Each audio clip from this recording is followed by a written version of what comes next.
Hi, it's Pastor Mark here with the third in our stewardship video series for this year. This year, we're talking about how to brighten our light in 2023, how we can be the most effective witnesses for Jesus Christ in our community in the year to come. Jesus says, "We are the light of the world." So, how are we making our light shine as brightly as we can? How can we work together to make our light shine as brightly as it can in the year to come? And we're considering how we might do this around the 5 dimensions of our membership commitment. When we joined the church, or when someone else joined the church and we reaffirmed our commitment, we said we would honor God and support the church through our prayers, our presence, our gifts, our service, and our witness. We talked about prayers, we talked about presence, and today we're talking about gifts. Now, in other contexts, I've said, of course, that gifts isn't just about money. Gifts is about our time and our talent. Well, time was one of the things we talked about last week when we talked about presence, and talent is one of the things we're going to talk about next week when we talk about service, and a little bit when we talk about witness. So today, when we talk about gifts, it is really about financial giving. How do we brighten our light in 2023? How do we brighten it through our giving? Well, why do we give? Why do we give to God? Well, the simple answer is, of course, that God tells us to. Right? It's one of the earliest instructions that God gives in the Bible is to make an offering to God. It's something that many of the prophets remind the people of throughout time. It's something that Jesus speaks about as well. We are told to give to God. So the simple answer is we give to God because God tells us to. If we want to know why God tells us to give, well, I kind of feel like the God calls on us to give because the only way you can really prove that you love somebody is through some sort of action, right? And usually through a sacrificial action. That's the way, you show you really love someone, by extending yourself in some way. It's easy to say you love God, but if you never do anything that God says to do, because it conflicts with what you want to do, how do you know that you really love? How can you tell yourself that you love God? How can you be secure in the knowledge that you love God? God knows our thoughts, God knows our hearts, so God knows where we really stand. So God calls on us to sacrifice, excuse me, so that we can make our love for God real. God doesn't really benefit from our sacrifice, right? Especially think about in those early days, Abraham makes some kind of altar and he sacrifices an animal on that altar, or Jacob does the same, and so on. God doesn't kind of feed on that sacrifice and get energy from it or anything like that. It doesn't bless God. It blesses the one who gives, because now they can be secure in their knowledge that they trust in God. Right? That sacrifice is an important thing, right? In a time and a place where you don't know what the next year is going to bring as far as rainfall or where you'll be, to give up some of what you have grown or raised, boy, that is a real demonstration of trust. Now, over time, of course, as the community of faithful people grows, and there becomes more of a structure around worship, more of a production, I guess you might say, around worship, then those sacrifices, they don't only honor God, but they also serve a practical purpose in the community, right?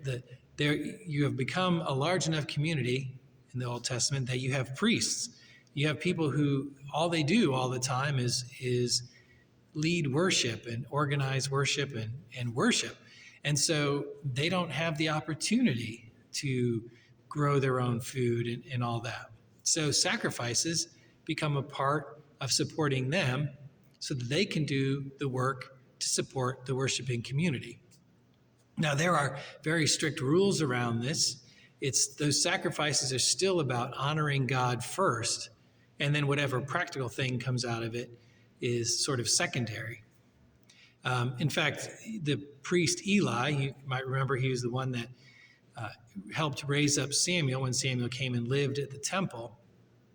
Well, when that happened, Eli's own sons had been condemned by God because they were taking the best of the sacrifices for themselves. They were not honoring God first. They were taking for themselves first. So our giving is still always first about God and honoring God. But as we become part of a larger community, that giving also sustains the work of the community. And that carries through to today. We give our financial gifts, first of all, to honor God. But secondly, those gifts do have a practical application in the life of the church. They pay the utility bills here at the church. They support the costs of the staff, and they help buy materials and things like that. And beyond that, they go to support the work of the larger community across Eastern Pennsylvania, the conference we're a part of, and the larger church around the world. Our giving honors God and keeps the community functioning. And allows us to claim a place in the larger community as well. It connects us to all that goes on beyond these places. So that's why we give. Excuse me again. Now, how do we determine how much to give? Well, I do believe it becomes a personal choice. Some people would say that the tithe is the element. And I've heard persuasive arguments both for and against the tithe as being some sort of absolute benchmark. I do think that the tithe is a good measuring stick, a good starting place, I think, for us, because that's an idea that is expressed in Scripture. The tithe is 10%, right? God talks about giving the first, a tenth of your blessings back to God. So it's a good place to start. But it may not work for all of us. For some, it is far too much. And for some, it's really too little. The important thing in our giving, I think, is that we should be giving mindfully. Right? Just as we talked last week when we talked about presence, we come to worship and we seek to be fully present, to be aware of where we are and what we're experiencing. Our giving should be the same way. For our giving to be sacrificial, we should be really thoughtful about what we're giving and aware of what our giving is, in a sense, costing us. So that may be the tithe, maybe 10%. It may be more, it may be less. But it's meant to be a thoughtful process, I believe. And that's partly why I'm here in front of this mosaic today. I'm up here in Fellowship Hall. This is a space, of course, that was renovated in part through your giving and is maintained through your giving. But behind me in Fellowship Hall is this mosaic of Jesus as the Good Shepherd. And I love this mosaic, partly because it was constructed by people here at the church, and because the mosaic is also a great image of the church, right? The worshiping community is made up of many people, many different people, and we're not all the same. Some of us are similar, right? And that's how we get parts of the mosaic that look almost the same, but we're all a different shape, and some of us are unique in different ways that allow this beautiful picture to come together. But I stand before it today also kind of as a challenge to ourselves, because where a mosaic fails as a metaphor for the church is that the church, the worshiping community, is a living entity, right? It's made up of living people who are growing and changing. So we are not always the same piece that we were. And that's what we need to remember when we think about our giving, right? We get that form, we get that commitment card in the mail. The church wants to know how much we're going to give next year. We have to take the time to reflect on where we are, how things have changed in the year past, what our expectations are for the year ahead. And not just simply do what we did the year before, or simply take what we did the year before and add $1 to it or something like that. We need to be mindful about it. How have my circumstances changed? How has God blessed me in this year? How have I demonstrated my love for God this year? Did it really feel like I was trusting in God this year in my giving? Was I at that point was I on that edge, right? Did I give not till it hurt, but did I give until I worried a little bit about the year to come, the month to come? Because that's where giving to God really needs to be, at a point where we know we are trusting in God. Our giving is not meant to be the last thing, the leftovers, because we're not giving God anything then, right? We're just giving God the surplus. That's not the sacrifice that God calls on us. God calls us to give out of our blessings from the start so that we are trusting in God with what's to come.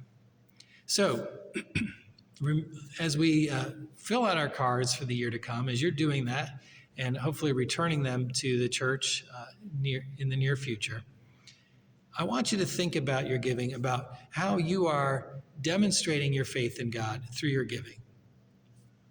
Your giving is what supports the work of the church, right? That's the practical way that your giving brightens the light of this community. Whatever you choose to give is what keeps this church offering programs. And of course, the more you give, the more programs we can offer. But for yourself personally, the amount you choose to give is a demonstration of your light. Right? It's a manifestation of how much you're trusting in God. So I pray for each of us as we reflect on our giving for the year ahead, that you will think deeply and prayerfully about what you have been blessed with and how you can demonstrate to God your trust in God through your giving. There is an amount, it'll be different for each of us. There's an amount that truly honors God and demonstrates to God that you have put your life in God's hands. Jesus put his life in God's hands when he came to earth, and he calls on us to do the same. So may we brighten our light in 2023 by doing the same with how we choose to give to God through our church. Thank you for listening. Thank you for praying about your giving. And thank you for all that you have blessed the church with this year.